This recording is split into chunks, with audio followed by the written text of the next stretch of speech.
too late to think of any words that may bring you back to earth. We spin rope around your waist. You turn, you smile, and you float away. 'Cause you couldn't find a better place to waste all your time. To waste your time. And you couldn't find a better place. Hello and welcome to the third episode of Fascination Street Podcast. Today, I am super excited about our guest who will be joining us shortly. He is none other than Chris Enriquez. Chris is a friend of mine that I've known for many years, dating back to the Long Island punk rock and hardcore scene. He has quite a resume. He works for Revolver magazine. He is one of the best drummers in the business. He is the host of the Age of Quarantine podcast or interview series, which is held on the St. Vitus bar Instagram. Now, St. Vitus is a bar in Brooklyn, New York, and it's basically the new CBGBs of New York, the it place to play, the best bar to drink in, and I have had so much fun at that venue, and Chris really was a big part of heading up all these interviews and things that people are doing through the quarantine, keeping us plugged in to our favorite musicians. So thank you so much for joining us. Chris and I will be talking today about The Cure and their second album, 17 Seconds. So sit back, enjoy the podcast. Please give us a follow, a share, a like, and all that fun jazz, and help spread the word of the podcast. The reaction so far has been great, so thank you so much for everyone who's been listening, and I would really love to keep this afloat. I've got some amazing guests lined up for further down the road. So here we go, my conversation with Chris Enriquez about The Cure. Hey, what's going on, Chris? How are you? Oh, I'm chilling, man. Just having a super low-key Saturday afternoon over here, man. Right. I think that's what we're all doing. At least I'd like to hope what everyone's doing. Oh, well, yeah, there's that. Yeah, I don't do shit, man. I'm just, when the weekend comes, I'm like fucking like pumped to like stay put. You know what I mean? Oh, absolutely. Get used to it. How are you? I'm doing good, man. You know, staying busy. I mean, unfortunately, I've still been working through all this madness. I mean, I guess fortunately, because a lot of people aren't working, but I have to be glad that I'm, still making money, keeping a roof over my head, taking care of the kids. That's all I got to do. How many kids do you have now? You have two. 2 kids? Yeah, two. 2 kids. Yeah. And they're how old are they now? My daughter Madison is 13, and Damn. and my son Elvis is 10.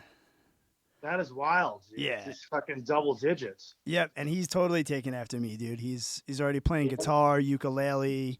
He likes to sing. Yeah.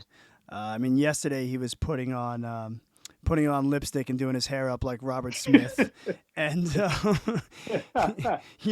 he's creating lots. He's a super creative kid. He's super into music, and he loves everything from, like Elvis Presley, obviously, who he's named after. Right. When he was a kid, he loved Jimi Hendrix.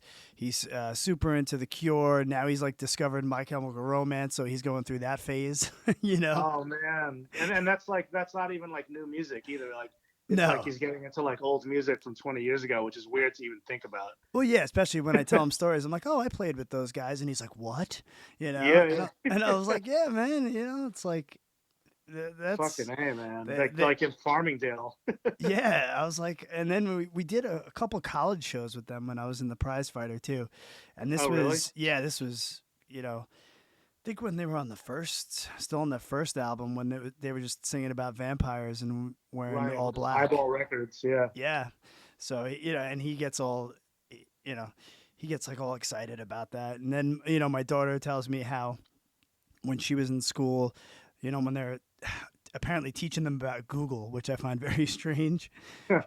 She's like, yeah, and they told us to like Google our parents, and I was all embarrassed because all your music started coming up, and people were like, your dad was in Taking Back Sunday and finding your music, and then like talking to me about it, and they thought it was so cool. And I'm like, Yeah, and of you don't course. think it's cool? Especially Long Island kids, Yeah, exactly. Most of those kids are like, oh, my mom loves that band. Right. Jesus Christ, And man. then I in my can't head, even I'm like, oh, did I hook up with your mom?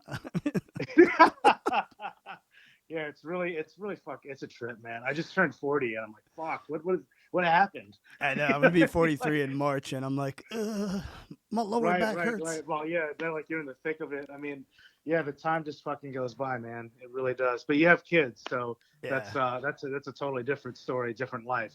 Yeah, because I mean, It- and I'll be honest, I thought I was going to be more creative through the quarantine and writing new music. I mean, I do have one song that I've been working on, but it's actually a cover song, and my daughter actually sings on it. So I'll be releasing that single soon, is I'm keeping kind of a surprise. oh So, wow, that's awesome. and then Oh obviously this podcast, this is now the third episode, and it's been fun for me to do. So I really appreciate you coming on. I love it. I mean, I've been doing the same thing. It's like one of the best things you could do during this time, and it makes people sort of just like interact with each other. So, I love that. I love that George is still doing it and Sam's doing his thing. Yeah, I had Sam on the first episode of the podcast, which was a lot of fun. I figured I'd get my feet wet with the godfather of Long Island podcasting. Yeah, right. This is dope, man. Yeah, I'm excited to talk because I love The Cure, and it's a band that I've covered and fucking seen a million times. Well, not a million times, but a few times, and have funny stories about. So, Yeah, well, that I definitely, I briefly did a little bit of an intro, kind of explaining who you are, but just share a little bit about you. I mean, my first meeting you was probably a million years ago when I was in Scarab. That's right. We would play shows together.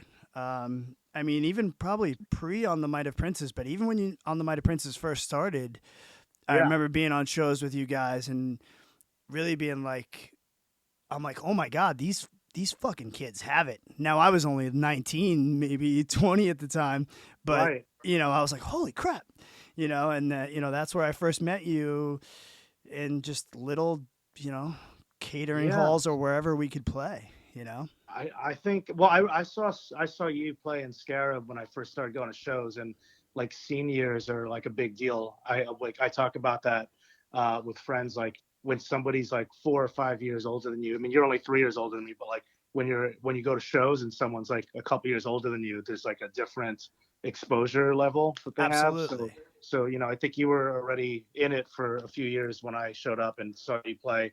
I don't remember where, but I saw Scarab a bunch of times when you were playing bass. And then I think I played with Scarab in my first band, which was like an all Asian emo band called Fall with Grace. I don't know if you remember that absolutely. band. Yeah. It was really funny. You guys were ahead of the game in the all Asian thing. Yeah, all Asian.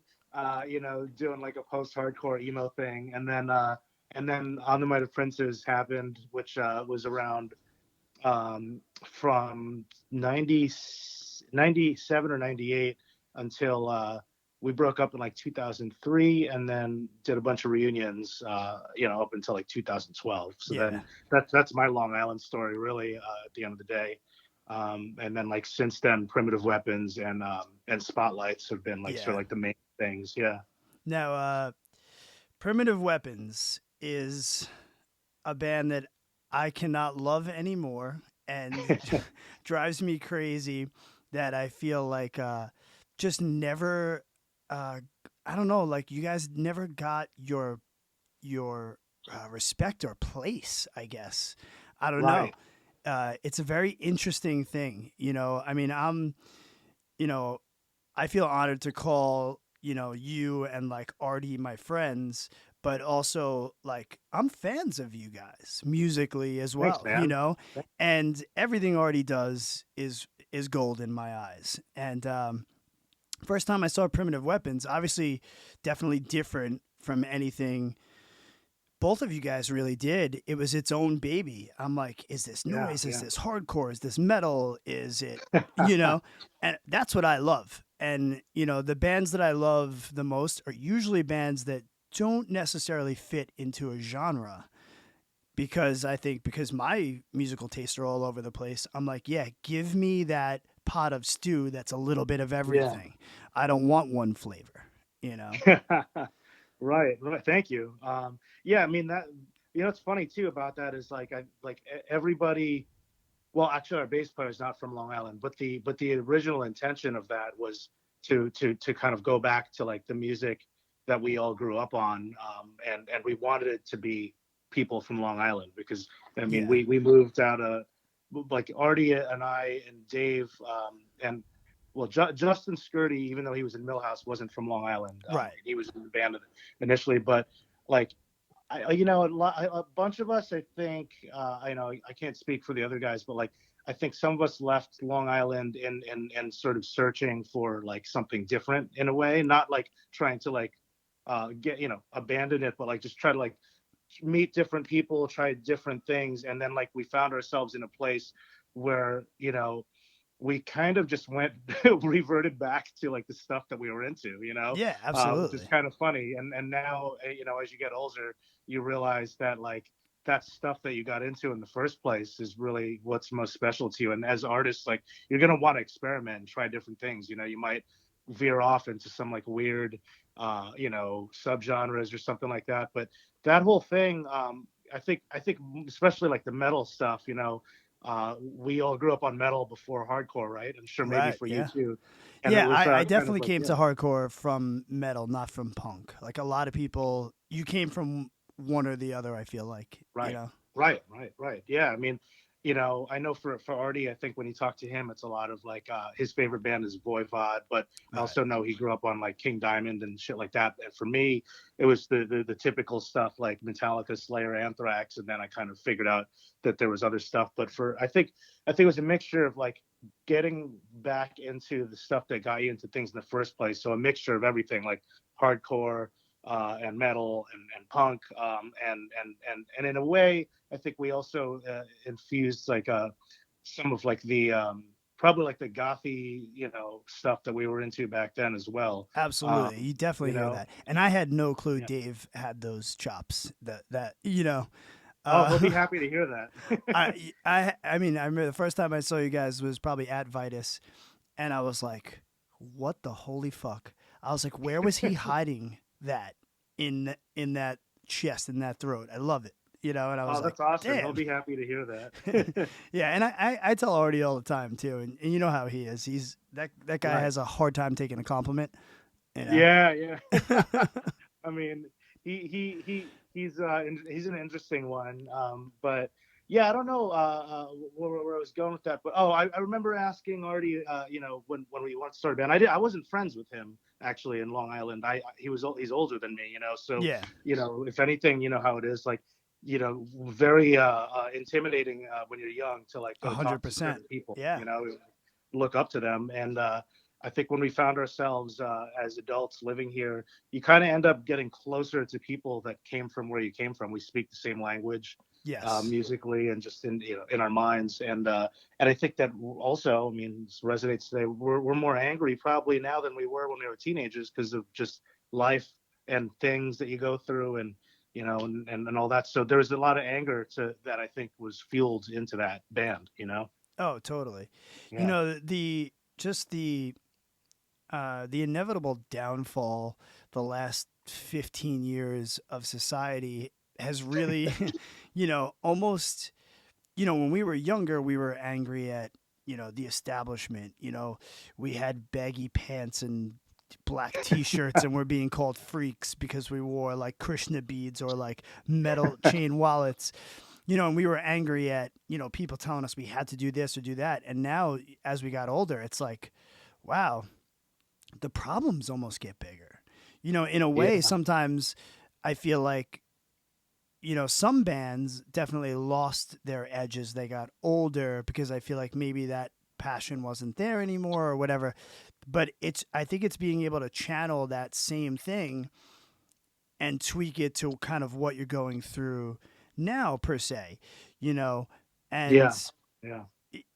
that's something that, because you're writing about different things. I mean, when we were 20, we were only writing about getting our hearts broken. Right. Like, Yeah. Everybody was writing songs. I mean, that was the whole thing. Because right, we're not street kids. I mean, some of the people from our scene were street kids, but that's the difference between Long Island hardcore and New York hardcore. Is like, we I think we can all relate to being picked on and having issues, and that's why we ended up in the places that we ended up at. But we weren't squatting or, right. or panhandling for money. So like, we were singing about being outcast, but also like all these like emotional things that we were Right. going Yeah, through. and Yeah, like unity and like brotherhood, and yeah, because we all found a family in that in a group, and as you get older, we're just tweaking that same energy towards other things. Well, those of us that are still at it, I guess you could say, yes, and then and that's the thing. All right, so we're here and we're talking about the Cure. I mean, that band, you're talking over 40 years now worth of music, and there's a perfect example of continuing and taking that passion and that songwriting and just adjusting it for your life. I yeah, mean, we've been hearing all these rumors of the new Cure record, and Robert Smith went and has gone on record and saying it's gonna be dark, yeah. sad, but this is a new dark and sad because he lost some family members over the last 5 years. So as you got older, that loss is now turning into loss of family, maybe instead of loss of friends or loss of a relationship or anything like Hmm. that. So it's just always the older I get, the more love and appreciation I have for those of us that have really kind of stuck it out in the long run, and listening to the change and evolution in what the songs are about. Like the last Descendants record, I was like, holy crap, it's that still that same feel, but now it's like the grown up problems. You know Right, what I right, mean? right. Like, But as you get old, I mean, like obviously, there's an urgency in music made by young people.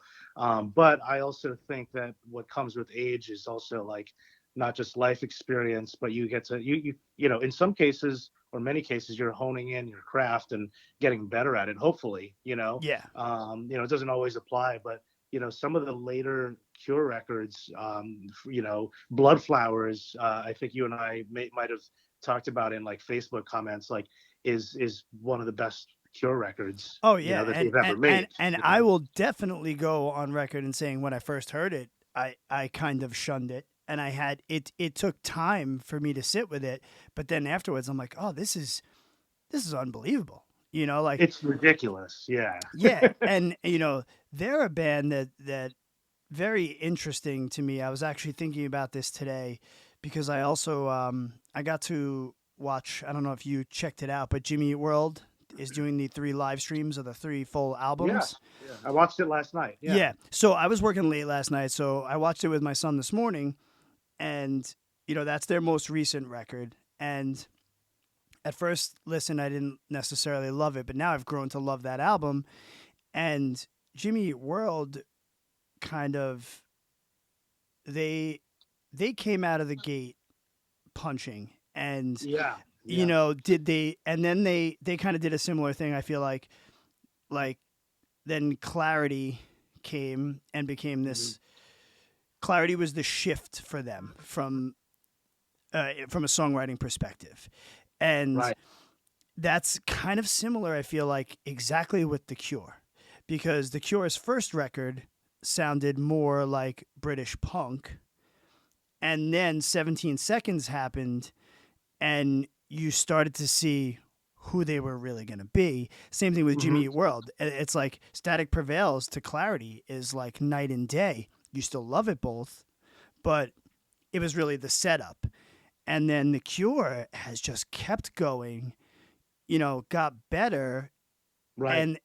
and then I don't think necessarily, I don't want to say then declined down and had its peaks and valleys, but it's so amazing to me because I mean, it. How many bands blow their load on their first record? you Yeah, like know. Guns N' Roses or something like that. Right, Guns N' Roses. Like that's the best example. Weezer. Yeah, like it's Guns N' Roses. Yeah, Yeah, and Weezer. Weezer. The Yeah, the yeah. Blue album might be one of the most perfect records ever put together, you know, Right. in its genre. But then there was just, and I love the second album too. But then there was just years of mediocrity in it. Right. Right. Not grabbing you. Yeah. Yeah, so it's like, oh man, you know, they always say you have your first, you know, you have your whole life to write your first record, and then after that, it kind of gets strange. That didn't pertain to Robert Smith. You know, Yeah. he didn't, he tore that page out of the book, threw it away, because you know, this, you know, 17 Seconds came out, and now we had this like slower, moody album that didn't have a place, because there was no quote unquote goth yet. There was no Right. new wave, which I don't even know if The Cure technically, when you look at their body of work, is not new wave when you listen to some of the other bands that are really quote unquote new wave. Right. But it's pretty, I love that, the fact that they reinvented themselves right away and then just got better, like fine fucking wine, you know? Well, it's like crazy. I think that the intro of 17 Seconds is basically like this dark gothy sort of, and I don't even know. I'll be honest, I don't even know who the Cure's influences are, or like Right. how they came into like, or I don't even know if goth was a term at that point. To be honest with you, either I didn't like really go that deep into like my research, but from where we stand today, that is a really dark gothy intro, and I like to kind of take like context, like that time period when that's happening, like when you think about what's out and what's going on. Yeah, that was 1980. You know what I mean? Like that's that's the year that I was crazy. born. You're ending 70s, which was the era of disco, which, you know, might be collectively one of the worst decades for music. You know, I mean, some great stuff happened in the 70s for sure, but when you look at the entire body, there was way more garbage than there was gold. I guess if you're thinking about things like Foghat and like Journey and all the stuff that like the punk rockers, that the people that invented punk were kind of like rebelling against. There's, you know, they kind of think like Boston, and stuff like that. You know, there was all like just the ridiculous disco stuff. You know, it was like rock and roll was kind of almost like being forced out. You know, there were some guys that were still trying to hold it together, and it was just, you know, I mean, metal was really being birthed in the 70s, which is great, but it was a very awkward time, and I think that's what created the Mod Podge of 80s. Yeah, and then England is such an interesting place because they have you know, punk rock, then the new wave thing happened, and then there was also like, you can't ignore like the reggae stuff that was influencing some of the punk rock stuff and all that. Yeah. So you know, I think, but the Cure absolutely stood out because of the darkness in their music, and so that's why I wanted to bring up that intro, because it's just it was like they were telling us like, hey guys, you're in for a ride with this record, and it's a different ride. It was almost like they didn't want to start it with a full song because they didn't want you to turn it off, you know, like in a weird way. Now at the time, so it's interesting that you said, you know, what the influences were and things. So obviously, with the big difference between their first two records, and just, you know, reading up on the band throughout the years, listening to interviews, Robert Smith was heavily influenced at the time by Susie and the Banshees. So that makes sense, Yeah. and that's cool to hear that, because I wasn't sure if they were starting out at the same time or if one came before the other. So that explains a lot. So Robert Smith actually played guitar for Susie and the Banshees on a 2-month tour. Interesting. And in that tour, he was listening to a lot of Jimi Hendrix. He was listening to a lot of David Bowie, the Low album. I can see that. And when he left that tour, he basically said to the rest of the guys, like, I want to change this direction. I want to be kind of more on this end of things. Like, he loved how the bass and the drums would drive Susie and the Banshees. You can almost pull the guitar out and she would just wail over it, and it worked. Right. And the bass player at the time was like, no, I'm not down with that. And that's when Simon Gallup came into The Cure. And you Yeah. being a drummer know this better than anyone. Dude, a bass player to me can make or break a band, because if you and the drummer don't set the tone, it does not matter what is being sung over it or what the guitar is playing.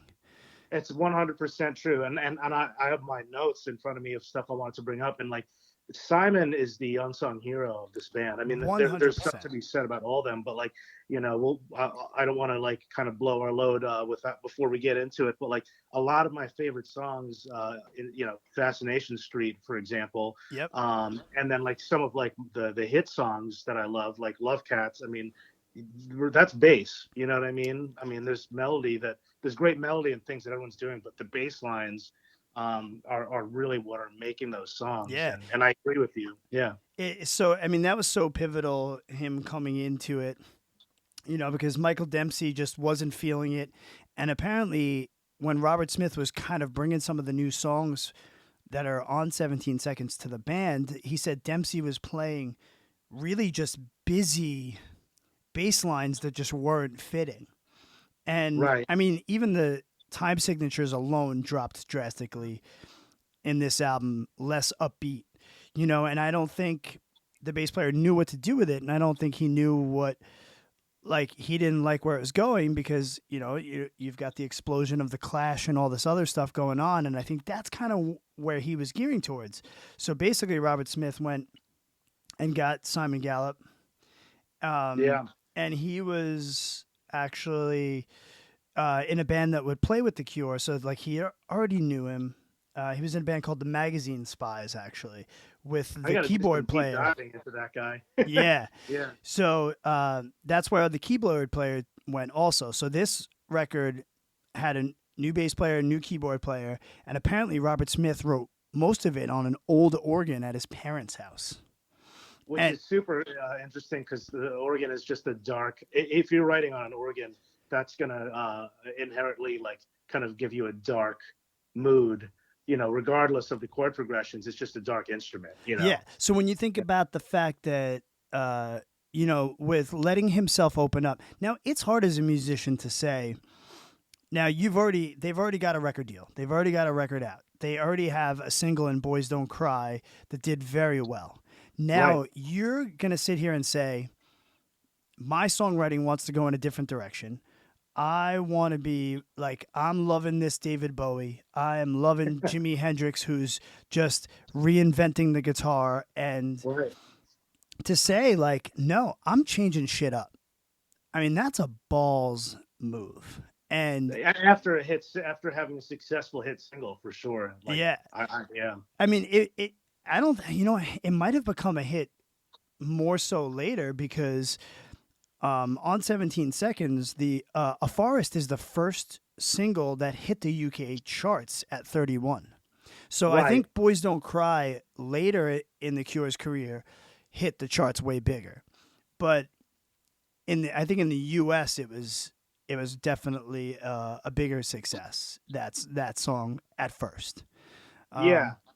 I mean, this is the day and age where, you had to have multiple record labels in different countries, because it was a different game. We didn't have. Well, also you're breaking iTunes. You could break in UK, but not in America. Yeah, which is still common for a lot of bands. Yes. But now, I mean, with the push of a button, I can have my song downloadable on every continent. Yeah, of course.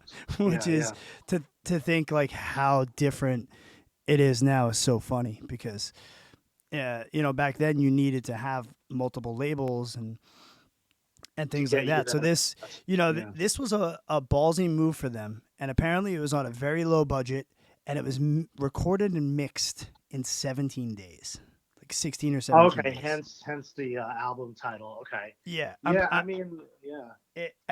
That's crazy. I mean, the last EP I recorded, which was like my solo stuff, the Ordinary Life stuff that I do, I spent way longer than that, and that was 5 songs. Right. I mean, I guess, like, in a way, you could kind of think of The Cure as a punk band in that sense, right?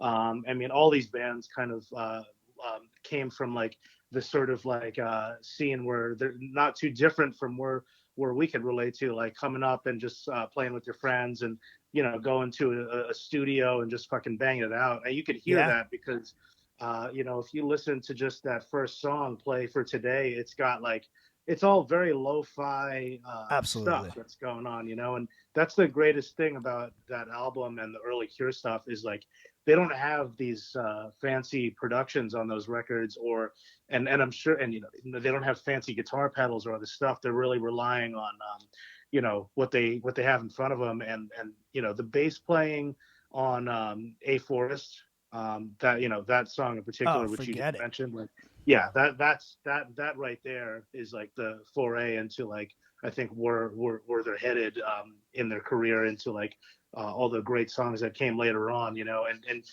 but the cool thing also about that album is that none of the songs sound like each other. Like, I No, mean, absolutely. some of them are like dark post-punk songs, but then like I wanted to mention like oh, Secrets is another one with a great bass part, by the way. I wanted to mention that. But if you listen to a song like In Your House or the song M, those songs in a really weird way kind of remind me of like Nirvana or something like that today, Yeah, when you definitely. look back on it. M And is that one of one the song, M is definitely one of those songs that I love putting on loud in headphones, and it like sets me in a mood, you know. yeah, yeah. Especially the production quality, which you could say probably isn't that great, but like when you listen to that on headphones or on vinyl, there's just this like amazing quality to it because it's so raw. And again, the fact that they're making this dark, moody music in 1980, you know what I mean? Oh yeah, There's so, I don't think they were like, maybe they were going for something. I mean, it sounds like it from what you were just saying, but um, it all just sounds very sort of like just like natural. You know what I right. mean? Like, Well, I, also I, like Nirvana, Robert Smith internally at this time was a tortured soul. Just with depression and drug and alcohol abuse, and he really uses music as an outlet. right. I'm not saying I'm his shrink or anything, but if he didn't let some of this out in music, who knows what would have happened to him? You know, Right, like an if Ian Curtis situation or something. yeah, absolutely. So I think letting it out is so important, and that guy, he just lets it out right in the music. And it's like you Absolutely don't go. everything. He's not going in to write. Oh, I'm just gonna go write. Let's go write a record. I mean, Right. and I mean, definitely, like you mentioned, like Love Cats. That song was literally like, let's write something absolutely fucking crazy.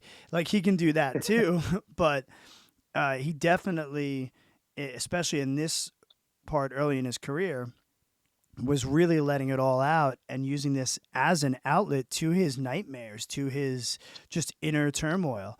And when the right person does that, like Kurt Cobain as Hmm. well, it it paints a beautiful picture sometimes. Yeah, I think all of their albums have that quality, and him as a musician, it's very obvious is that that's what kind of musician you're dealing with. He's not like even more so than Kurt Cobain because he's not somebody that you really think about this. And when I saw The Cure at Madison Square Garden, I was just sort of like in my mind. This is like the last time they came to New York. Right. Like Within the past three five years years, ago or 4 years ago or 3 years something. ago. Yeah, Yeah. yeah, yeah. Like I'm thinking to myself, think about U2 or a band like that specifically where Bono is always on television.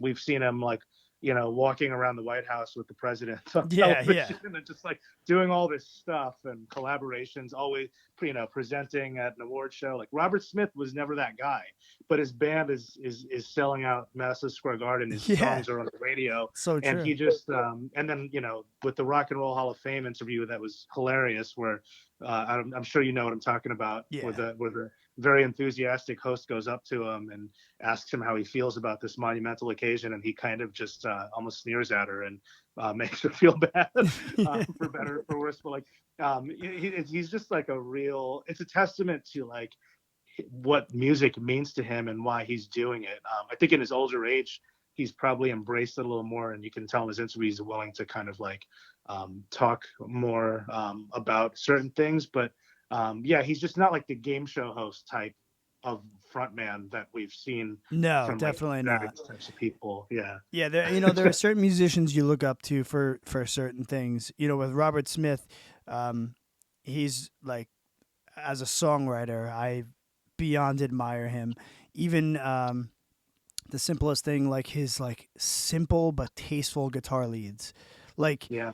with how much he loves Hendrix, the fact that there are barely any leads in Cure songs and they don't need it is crazy to me. And when they are there, very simple.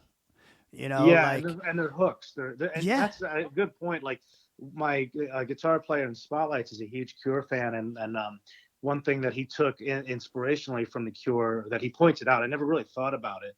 I wish I came more prepared with references, but there are multiple hooks in Cure songs that are not necessarily vocals, where it could be a guitar part, but like a single note guitar part. You know what I mean? Oh yeah. And like a keyboard part. But that's the shit that gets stuck in your head. You know what I mean? They do Which it is better than anyone genius. else. They, Yeah, it's genius. it's absolutely genius. There are certain bands that I always give that to. So, you mentioned U2. So, all right, for instance, how many times, I mean, how long have they been a band with one guitar player? But he was Yeah. like, I'm going to use the shit out of a delay pedal and change everything. Robert Smith was Right. like, I am not going to play crazy leads. I'm just going to play the best, simplest little hook that you're not even going to care if I'm shredding or not.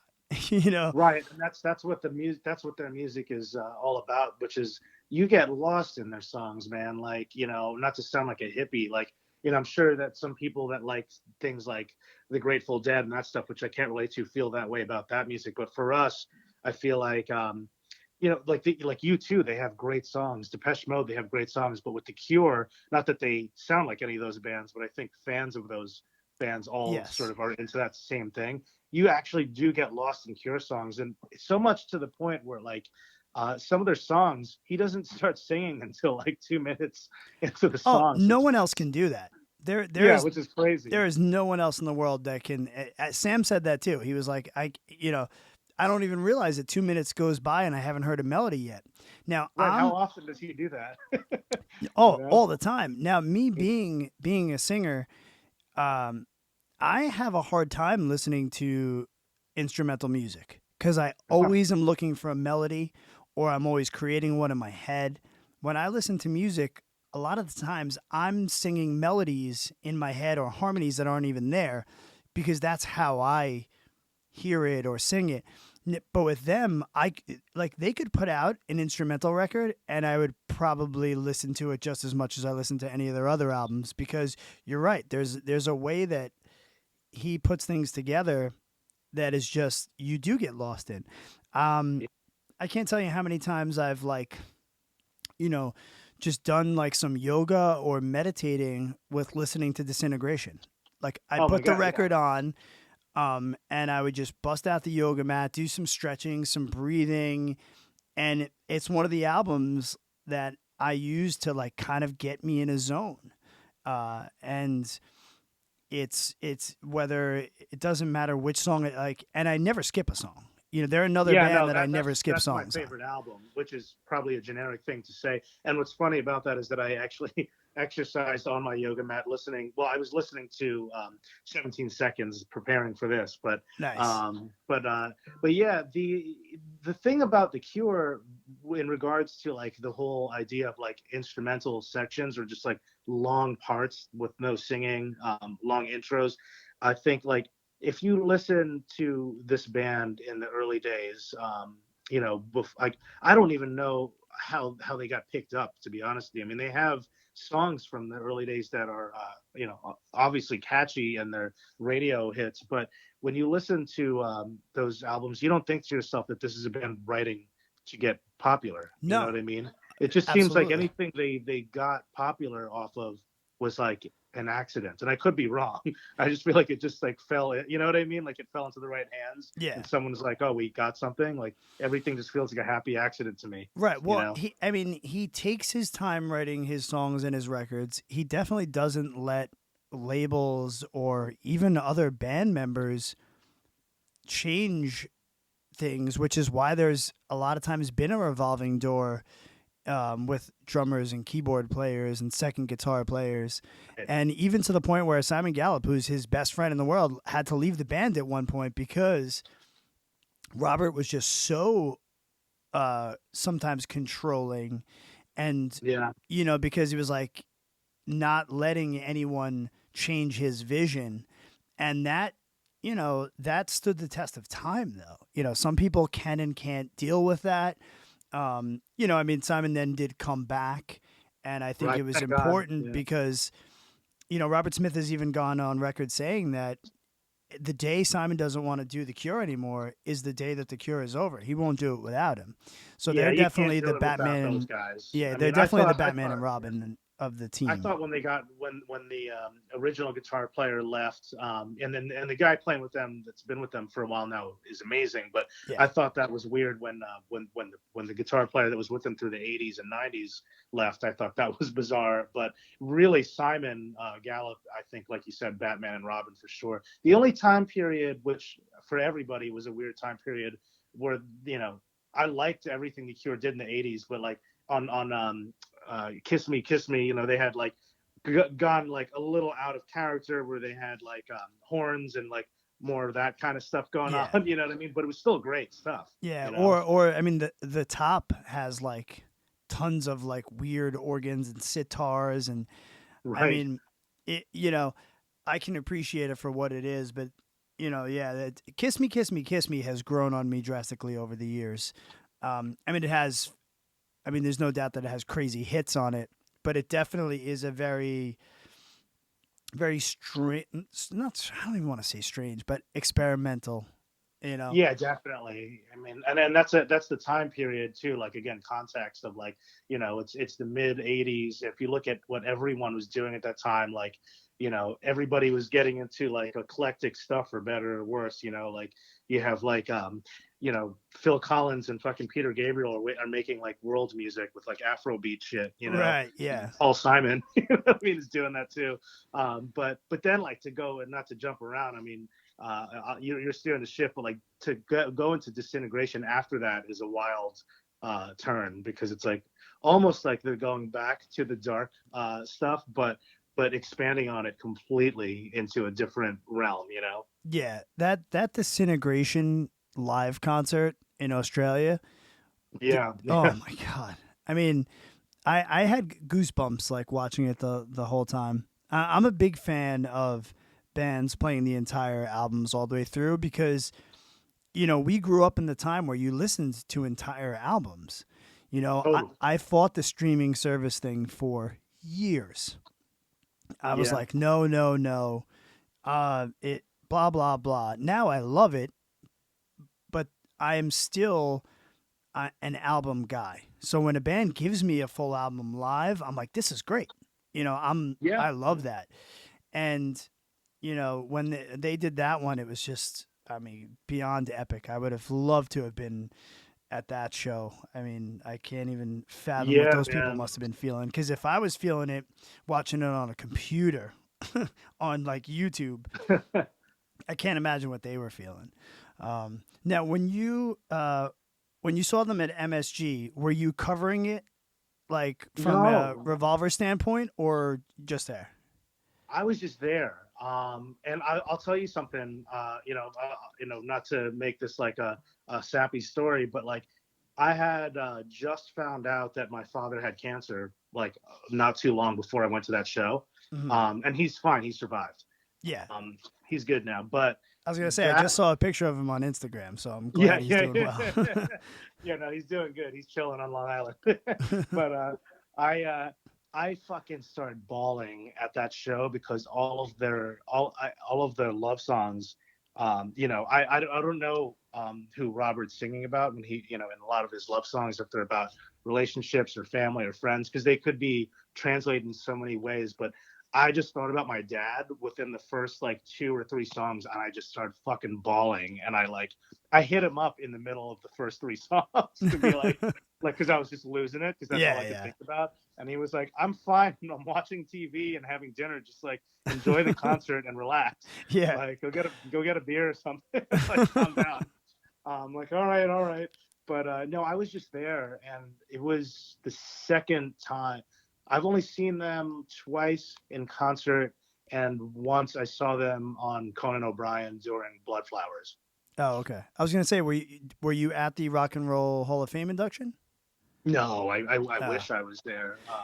I tell you what, I had gone through a pretty nasty breakup right before that induction, and I remember sitting at home thinking to myself, The Cure is 20 miles away from me, playing the songs that are getting me through this shit. And I was like, I wish I could just go drive over there and tell him, you know?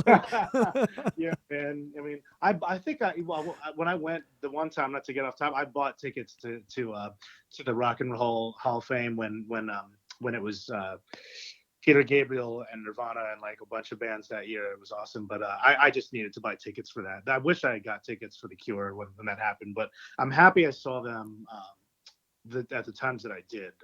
Who knows if we'll ever get concerts again? Yeah, exactly. But they're just one of those bands. Like, I regret that I've never seen Depeche Mode, and who knows, these bands, they never play. You have to like wait for them. But I've seen the Cure, a Curiosa Festival, when they had that festival. I believe it was at Randall's Island. Stacked lineup, and then they played at Conan, and my mother was working at NBC at the time, so I got hooked up and went. And Robert Smith, believe it or not, he just came into the crowd at the end. Oh, wow, that's cool. Yeah, we shook his hand, me and my best friend. We shook his hand, and we we were like leaving the show, or laughing. I'll never forget it, because his makeup was so thick, it was so caked on his face, that we kept talking about how his facial hair looked like a porcupine, the way that was sticking out of his makeup, because we were that close to him. But that's crazy. But that MSG show is life changing. Concerts are, I mean, I'm a big fan of, like, obviously just, sitting with a record, but a band that can really translate it live, it's going to church, man. I mean, completely. It really is. And I think that's been for sure the hardest part of what's going on in the world with quarantining and everything. It's just, I'm missing that so much, and I'm trying to fill those holes with, listening to more records, and, supporting bands by buying merch and albums and things like that. I got up super early after working late on Record Store Day to go and get online, because The Cure dropped 2 picture vinyls this year on Record Store Day, and one of them was 17 Seconds and the other was Blood Flowers. And I was like, there's no way I'm not getting these records, because what's going to happen is then I'm going to spend twice the amount of money on eBay to buy them, so I have to get up, I have to go. And I'm thinking to myself, well, this is money I would have spent on concerts, so it's okay to spend it on records. And so, I've been building my listening library more, which is awesome. Same here, man. And diving into YouTube too. Going down those rabbit holes of, one thing that The Cure doesn't have is there are not a lot of actual legitimate produced documentaries on them. There's tons of like kind of unsanctioned ones, or, little clips all over the internet. And I've been diving into those, and just random live footage and, things like that. But I'm just glad that I've got 13 studio albums and 1 million B-sides of The Cure to listen to get me through all this. I need to get some Cure vinyl, but I feel you, not to digress, I bought more vinyl this year than I have in my entire life. Oh, me too, for sure. Yeah. 100%. And even if it was an album that it didn't just come out, I was still going out and buying it. Like, I couldn't go see Brian Fallon because that got canceled. So I immediately went on his website and ordered Local Honey on vinyl. That's great. Yeah. Because And I'm like, you're all right, supporting.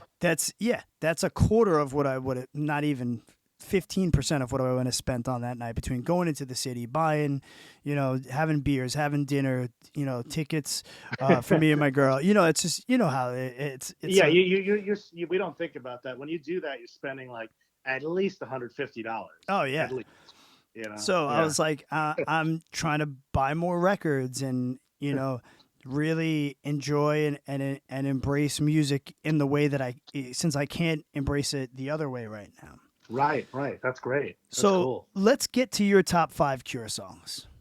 All right. Okay. So I love this because there's no wrong answers. I know you said Disintegration is your favorite album. So we definitely have nailed that one. That is also my favorite of theirs. But there's there's like 4 albums I will accept as people saying that it's their number one. Anything else, I'm like, what? Really? Which albums are those? Which albums? So Head on the Door, Uh-huh. Wish, Disintegration, Kiss Me, Kiss Me, Kiss Me. Okay. Yeah. Yeah. That's, Actually, my friend Joe, who's probably a bigger Cure fan than I am, 17 Seconds is actually his favorite Cure record because it's the first one he got. So so it's a sentimental thing. I understand that when people are like, well, that's the first, album I bought and it's what made me fall in love with them. I get that. So I never shun anyone for my first record I bought thing, Totally. I mean, so my favorite Cure song is a weird one because it's not on an album, and maybe you can guess. Oh, I know what it is. Yeah, you do. Definitely. Yeah, Burn. Burn. Yes. Yeah, from the Crow soundtrack. Because it sounds like it should be on a Disintegration, like maybe it was a B-side, I don't know, but it's so fucking dark and driving, and it has a crazy drum part. It was written for the movie specifically. Yeah, and that's my favorite. It's one of my favorite movies, if not my favorite movie. And that scene, the way that that song plays into that scene is like fucking. It's a 10 out of 10. It's like, oh yeah, hand in glove. Yeah, and the video with all the footage from the movie is like, oh my god, it's an epic masterpiece. It really is. That song is by far one of my favorites. It's definitely in my top 5 for sure. So, ridiculous. Yeah, that's number 1. Number 2 is Fascination Street, because that I always knew like who the Cure was because I have an older sister who's 8 years older than me, which makes her Artie's age actually. Just to bring that back for a second, but she was listening to a lot of WLIR, WDRE, and all that stuff. So that's how I heard all this shit. But like it wasn't until like obviously for folks like us, we grew up on MTV when they played cool shit. Like the video for Fascination Street came on, and like that, like the bass line, but also like his Robert Smith's face in the video, like it was just like so dark, and like I without realizing it, I guess I needed or wanted something dark like that in my life, because I just had I didn't fit in anywhere in my town in Manhasset. A lot of fucking yuppies and jocks and shit. And oh so, yeah, that town is. I worked terrible. There for quite a few years. Oh, I'm sorry. Sorry to hear that. Yeah, people are more stuck up in Manhasset than in Brooklyn. Oh, absolutely. But yeah, like I just needed music like that, and I probably was already into like Guns N' Roses and Motley Crue, but then like Fascination Street, man, like it was dark but not aggressive. It was right. There's something about it. It was life changing, and then to kind of continue the path there. Close Down is another one of my favorite songs. Yep.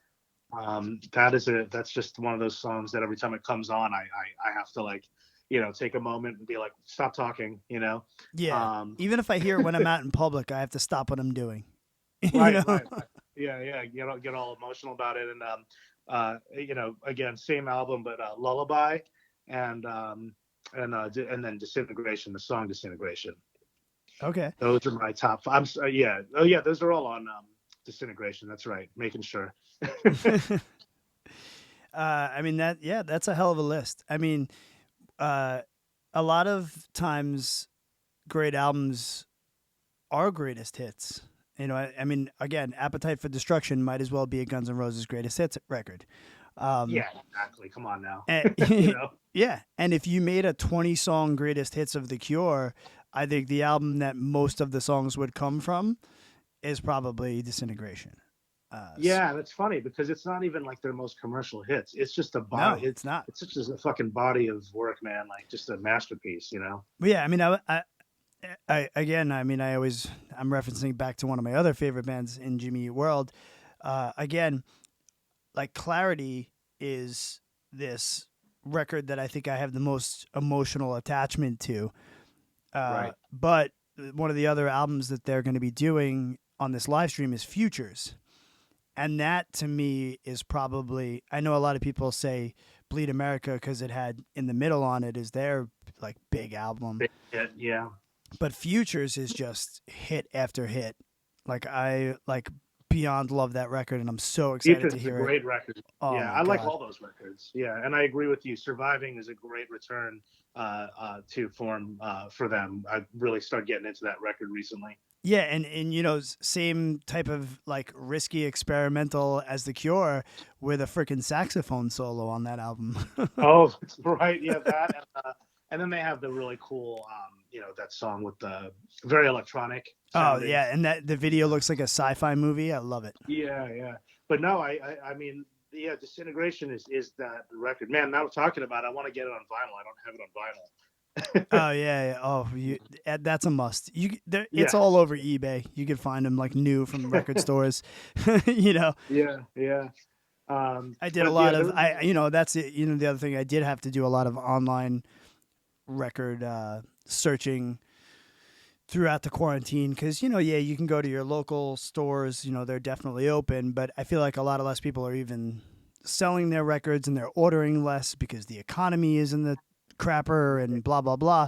So, you know, a lot of local record stores all over the country are on eBay, so it's great.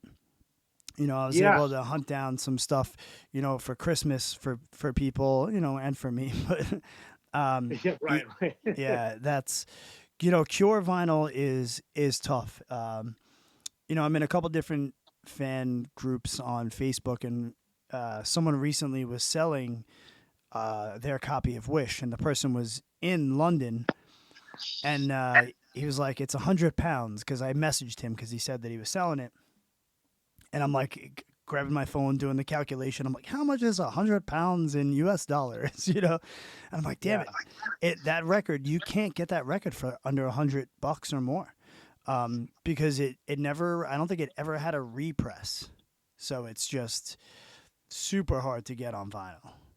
Yeah, no, I'm sure. I mean, you know, I've been really into the whole like the limited edition picture. I'm sorry, the limited edition color vinyl and all that stuff. You know, it's a fun thing to collect now too. You know, as you're, you know, still passionate about music, getting older. Like I've been really honing in my collection this year and expanding. It's an expensive hobby, but it definitely is. But you know, like I said, I mean, we spend $10 a month on either Apple Music or Spotify, right. and that's a lot cheaper than what we used to spend on CDs. So the way I calculate it is that, you know, if I have to drop $35 on a vinyl record, you know, there's already 10 CDs I probably didn't buy because of streaming or something else. So I'm like, all right, it balances out, you know, and Yeah. you know, getting the artwork nice and big, you know, I loved reading, you know, I mean, at first it was cassettes. I loved reading the inside of cassettes. Then CDs, it was a little bit bigger. Now with vinyl and we're getting older and our eyes suck, I'm like, oh, this is great. Yeah, yeah, yeah. Well, I can see everything. I like looking at the records spinning around, especially when they're on like cool like colors and stuff like that. When you listen to it, it just adds to the experience. And I just finally got like a decent, not even decent. I finally got a good record player with good speakers. It's the first time I ever invested in it. And you know, it makes pretty a late huge in the game difference. Yeah, definitely, absolutely. Yeah, I got But, the new Red City Radio record on like hot pink and like teal vinyl for yeah, Christmas. that's gorgeous. Yeah. And oh man, that's a beautiful one to look at and a great listen if you haven't heard it. It's what a record. I'll have to check that out, man. Yeah. Yeah, definitely. I'll send you like a link to just like the big banger song on there. please. It's so good, man.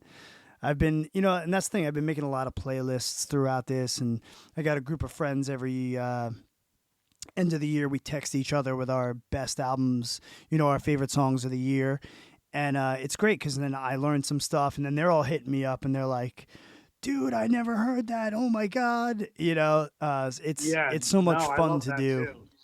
I just my favorite record. Not I know we're digressing here, but it's gonna happen. Is a band called Krungbin. Check them out. It's hard. It's definitely outside the box from like the stuff that you and I are like Right. involved with. But it's like kind of like just like weird like old school funk soul type Oh, that's music. cool. It's really good. It's a weird name, but they're actually pretty big. It's KHRUANGBIN. But I think they're big to the point where they've played like talk shows and stuff like that. They're not really like a totally an unknown band, but Yeah. check them out. They're fucking Oh, great. I will for sure. Yeah. Spotlights definitely made my playlist of music that came Oh, out this year. thank you so much. It, We it's actually funny. covered a Cure song, by the way, a while ago. Yes, I did song hunt that Fate. down. Yeah. I was like, oh, look at that.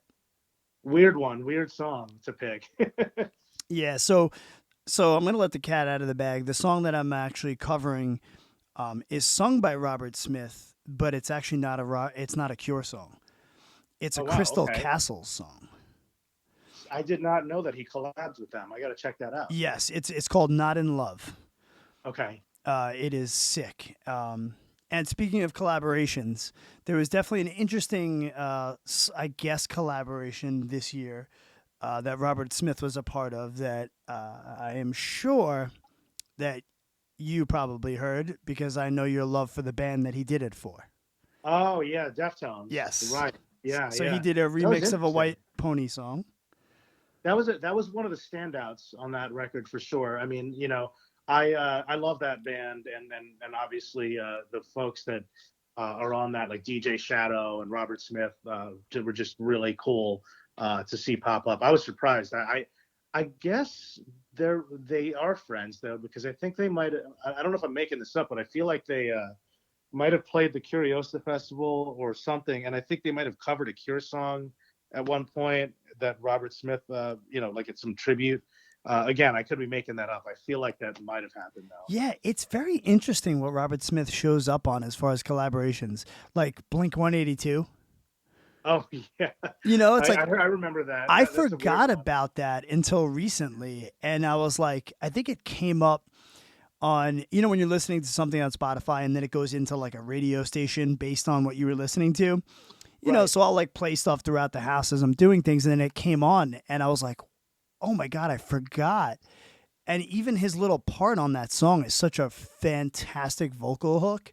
And then he collaborates with the Gorillaz this last year too. I didn't know that. Yeah, I had no idea that he. That he Yeah, did I was that. like, gotta I mean, I check guess that it out. makes sense, like Blur, being, right.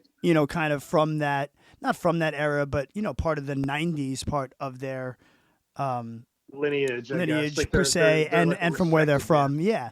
So, I mean, that totally makes sense. I remember Huh, I seeing gotta check that Blur. out. I remember seeing Blur at Randall's Island at Tibetan Freedom Festival. And when they wow. when it was like, woohoo, I remember everyone jumping, and I remember thinking, oh my God, Randall's Island's going to sink. That's that was like when like it was like Beastie Boys, right? And Yep. like Foo Fighters and probably Beck and like a lot of really good artists. Yeah. And Eddie Vedder and Michael Stipe did an acoustic set together. That's awesome. Yeah, I actually met Really, Eddie Vedder at that show. right. I was standing on line to buy a fruit smoothie, and it was right next to the backstage area. And all of a sudden, the door opens up, and two guys come out, just like a big, tall security guy. And then behind him, I'm like, "Who's this short dude in ripped jeans?" And I'm like, "Oh my God, Right. it's Eddie Vedder!" And he stops Oh, and he really? looks at the smoothie stand, and he looks at me, he goes, "These any good?" And I was like, "I hope so." That's And really funny. I just remember thinking to myself, "I'm taller than Eddie Vedder."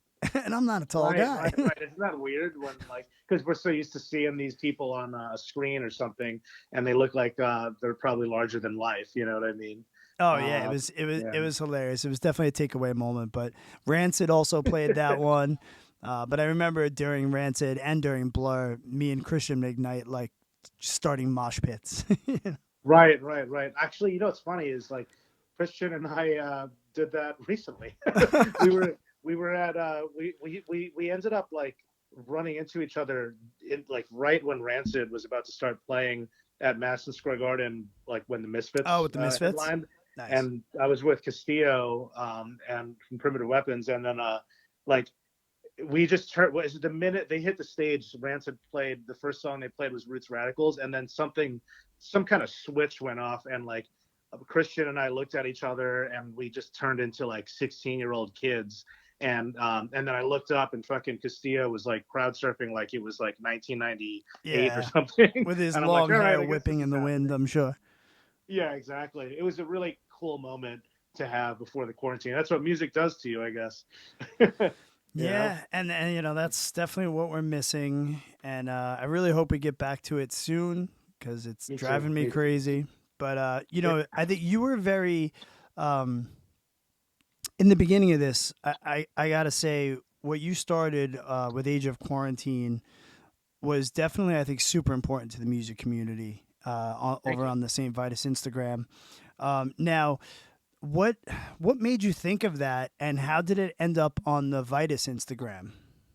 I started it I started like a couple days after lockdown because I remember it was like I getting the news on like what it was in March 17th. I remember the date that like everyone was freaking out about the pandemic and it was a serious thing and everyone just like stayed home, and so like most people were thinking about what am I going to buy? Where am I going to buy my food? Where am I going to buy toilet Yeah, paper? For me, like I'm just so used to like I don't, I'm a guy that thrives on socializing and being at shows and being around music and just all that stuff. So I just got weirded out at the possibility that I wouldn't be able to do that anymore, like go out and talk to people.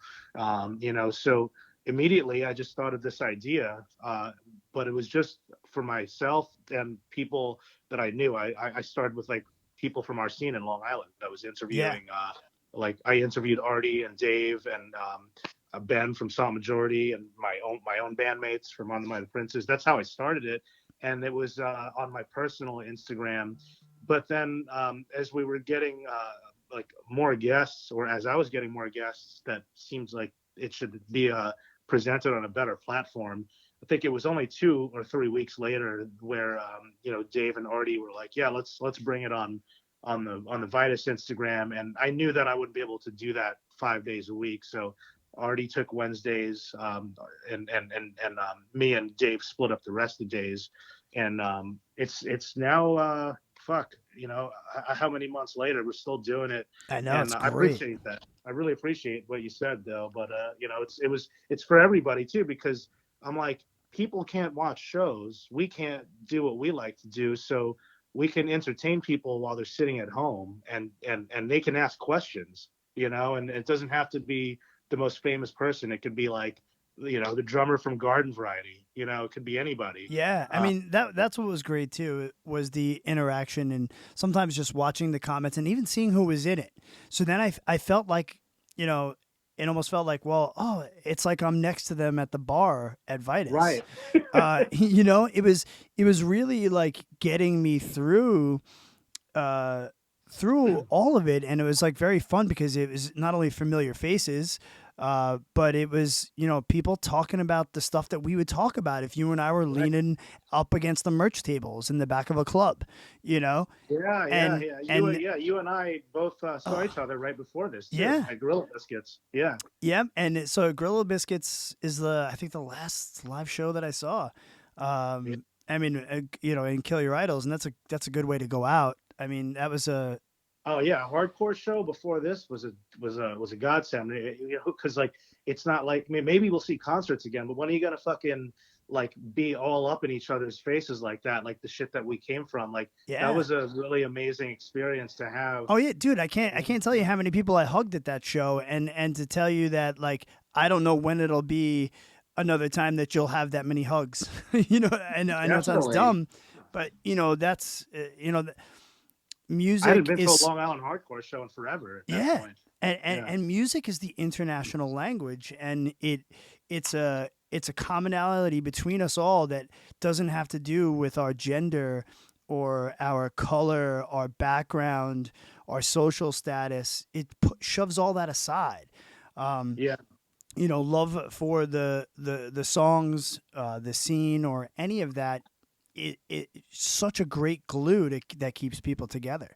I mean, Yeah. we Definitely. all, you know, life gets in the way, but music has kept us all, you know, not necessarily together because, like I said, you're in Brooklyn, I'm still out here on Long Island, and, No, but I know some what of you us are mean. all over the place. I mean, even, you know, Adam Marino's all the way in San Diego, but like even just seeing him on Instagram and the little things we talk about with music, or hearing him being interviewed on a podcast, it's like none of us ever left the PWAC.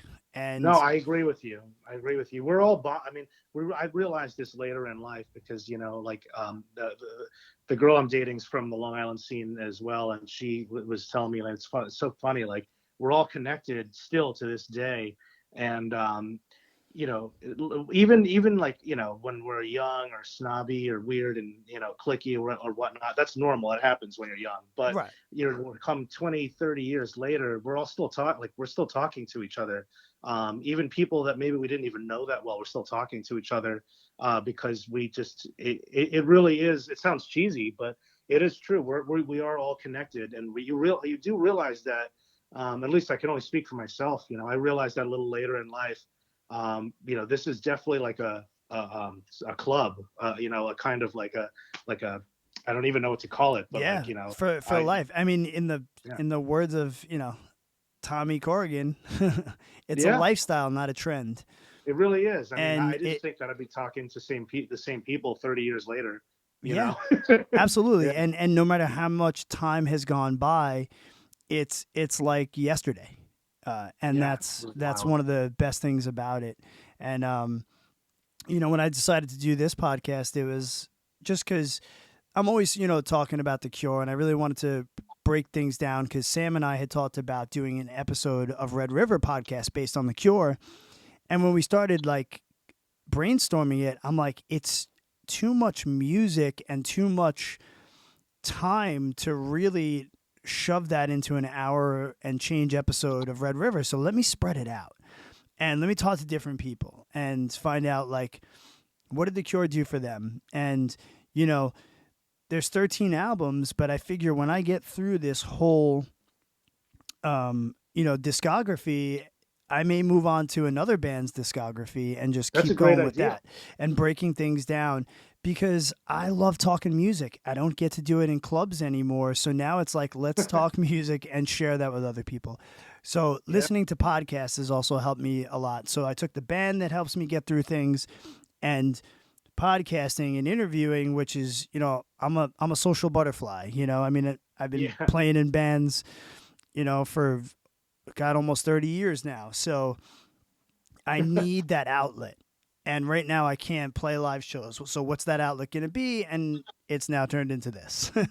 Yeah, I mean, and it's not a bad thing, I think, because there's something cool about connecting. It's forced us to connect with each other on a deeper level than we maybe did before. So I think that's kind of a cool thing. We're sort of like boxed in to for better or for worse into like primitive states, even though we're using technology to do it. And what do we have at the end of the day is conversations with people and people that you're going to converse with, people you can connect with. So that's what's cool. And it could be with strangers or people that you were around in the scene. And that's what I really like about the podcasting thing or just hosting a web series is like, you talk to somebody you may not have even met before, but you realize that you are the same. We have the scenes exist in different ways and they're all kind of they mirror each other. We're the same kind of people. Yeah. Music is therapy. And, sometimes I miss the therapeutic conversations. So it's Yeah. another part that goes hand in hand with it. So I really appreciate, you coming on and doing the show. When you hit me up, I was like super excited because I just miss talking music with you in general. you know, Thanks, man. I appreciate and that. And I just say, yeah. And so let everyone know where they can find you, because I know you do a lot. Your Spotlights is your current band. I know you're still working with Revolver Yes, yeah. magazine. So just and you have a new band, Total Meltdown. Yeah, that's Total Meltdown NYHC is the handle. That's kind of like me kind of going into guitar playing and kind of just paying homage to like all that stuff that we all grew up on as well, because that's what's funny about where we came from, right? We listened to The Cure and all that stuff, but we also really like hardcore music. So that was a thing Yeah, that I mean I felt like I From needed to get out of my Toby system. from H2O has Robert Smith tattooed on his ass. I'm not surprised. Yeah. That's amazing. Yeah. So, yeah, thanks for having me. I think it's a cool thing for you to be doing this and talking to people that are into the same things, and come from the same places. So I'm just stoked to be part of it. That's why I want to do it. But yeah, Spotlights Music is the handle on Instagram. I'm Chris Enriquez drums. And then yeah, all the stuff I'm doing professionally, Revolver, Hard Times, and Inked Magazine and Brooklyn Vegan are the media outlets that I'm working with. And then there's Age of Quarantine. Sorry, I'm dropping a lot here, but Age I of know. Quarantine. Yeah, Age of Quarantine is Monday, Wednesday, and Friday night at 8 o'clock Eastern Standard Time on the St. Vitus Instagram. Right. So So yeah, yeah, and that's at Saint Vitus Bar. Saint correct. being spelt out the whole word, because I know sometimes that's a hard one to search on Instagram, because Yes. Yeah. there's a lot of st Vitus, and then I'm like, church pictures. Right. Yeah, St. Vitus Bar spelled out. That's it. Yeah. But yeah, man, this is awesome, man. Now I just want to listen to Cure all night. That's not a bad way to spend your Saturday night for sure. And No, have you started your vegan cookbook yet? Because I'm seeing all the no. pictures. I used to be vegan like 20 years ago, and then I fell off and just revisited it during the pandemic. I think the pandemic just challenged me to be. I live alone, so it just challenged me to do like a bunch of shit, including like getting back to caring about my diet and all that. So, it's been fun. Like I've been connecting with people on socials because I've been posting things, recipes and things, and I do want to like get some kind of cooking show platform. I'm not like a real chef, but I think vegan food is a fun thing to kind of connect to people on as well, because it's like outside of the box, and we're always trying to find different ways to create things that are not readily available, all the time to people like us. Cool, man. Well, Yeah. stay safe. Keep doing what Thank you're you. doing. It's been a pleasure talking to you. Thanks so much again. And, there's going to be a lot more episodes of the podcast, and maybe we'll have you back. Talk about a different record. Awesome. Thank you, Antonio. All right, buddy. And Have a great night. positive vibes to you and your family, man. Will do. Peace, brother. Okay. Take care, brother. All right. Thank you guys so much for sticking around while two Long Island hardcore kids talk about The Cure. It's been an absolute pleasure. Again, I would really just appreciate you guys. Give us a like, a share, so I can really keep doing this and spread the love of different music and The Cure, and interview different people around the music industry and other fans. I would love to just get more involved with you guys. So by all means, hit me up on social media at the Antonio Longo on Instagram. You can check me out on Facebook. I started a Facebook page called Fascination Street, which is all about The Cure. Thank you so much. Share, stay good to each other, be well, and keep rocking out. Think of any words that may bring you back to earth. We spin rope around your waist. You turn, you smile, and you float away.